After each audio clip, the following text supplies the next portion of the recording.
Assalamualaikum warahmatullahi wabarakatuh. Bismillahirrahmanirrahim. Alhamdulillahirabbil alamin. Wa bihi nasta'inu ala umuri dunya waddin. Allahumma shalli wa sallim wa barik ala sayyidina wa maulana Muhammad. Asyhadu an la ilaha illallah wa asyhadu anna Muhammadur Rasulullah. Amma ba'du. Maulid Nabi. Kisah Abu Lahab gembira atas kelahiran Rasulullah Shallallahu Alaihi Wasallam. Kisah Abu Lahab yang gembira atas kelahiran Nabi Muhammad Shallallahu Alaihi Wasallam cukuplah menjadi hujah keutamaan merayakan Maulid Nabi. Kisah Abu Lahab yang gembira atas kelahiran Nabi Muhammad Shallallahu Alaihi Wasallam cukuplah menjadi hujah dan dalilnya boleh merayakan Maulid Nabi. Jika ada yang menyebut Maulid Nabi adalah bid'ah yang tercela, tentulah ini perkataan yang sangat buruk. Maulid Nabi bukanlah tradisi sia-sia, akan tetapi di dalamnya terdapat keberkahan dan fadilah sebagai wujud mahabbah dan ungkapan cinta atas kelahiran manusia mulia yang merupakan rahmat untuk semesta alam. Bahkan dalam satu hadis sahih, Nabi Muhammad SAW memperingati lahirnya yang jatuh pada hari Senin.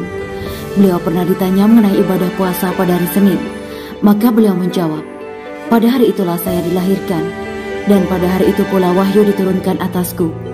Hadis riwayat Muslim. Nabi merayakan hari kelahirannya dengan berpuasa sebagai wujud syukur beliau. Sekarang mari kita simak kisah Abu Lahab, seorang dedengkot musyrik Quraisy yang divonis Allah sebagai ahli neraka dalam Al-Quran. Lihat surat Al-Lahab. Abu Lahab yang kafir saja mendapatkan keringanan siksa setiap hari Senin karena bergembira atas lahirnya Nabi Muhammad yang juga keponakannya. Lalu bagaimana dengan kita orang beriman yang mencintai Rasulullah? Dikisahkan Abu Lahab memerdekakan budaknya bernama Suwaibah ketika mendengar kelahiran Nabi Muhammad SAW. Ibnu Abbas radhiyallahu anhu melihat Abu Lahab dalam mimpinya setelah meninggalnya Abu Lahab.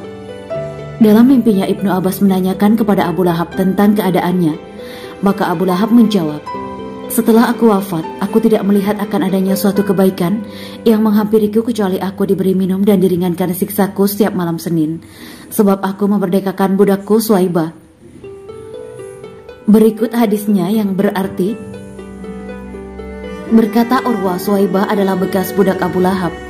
Pada waktu itu Abu Lahab membebaskannya, lalu Suwaibah pun menyusui Nabi Sallallahu Alaihi Wasallam. Ketika Abu Lahab meninggal, ia pun diperlihatkan kepada sebagian keluarganya di alam mimpi dengan keadaan yang memprihatinkan. Sang kerabat berkata kepadanya, "Apa yang telah kamu dapatkan?"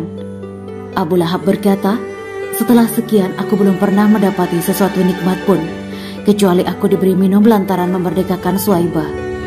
Hadis riwayat Al-Bukhari, Al-Baihaqi dan lainnya. Hukum merayakan Maulid Nabi Imam Suyuti 1445 sampai 1505. Pernah ditanya tentang perayaan Maulid Nabi pada bulan Rabiul Awal. Bagaimana hukumnya menurut syara? Apakah terpuji ataukah tercela? Dan apakah orang yang melakukannya diberi pahala atau tidak?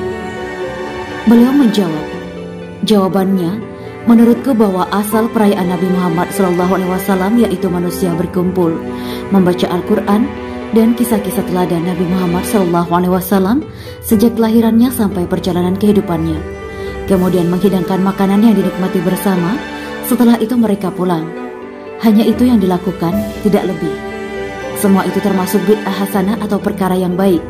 Orang yang melakukannya diberi pahala karena mengagungkan derajat Nabi, menampakkan rasa sukacita dan kegembiraan atas kelahiran Nabi Muhammad SAW yang mulia. Sayyid Muhammad bin Alwi Al-Maliki Al-Hasani dalam kitabnya,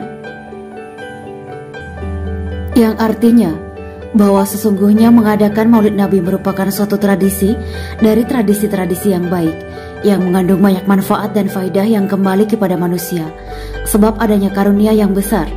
Oleh karena itu dianjurkan dalam syarak dengan serangkaian pelaksanaannya. Wallahu a'lam bishawab.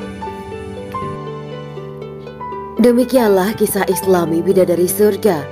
Simak terus channel ini untuk kisah Islami menarik lainnya.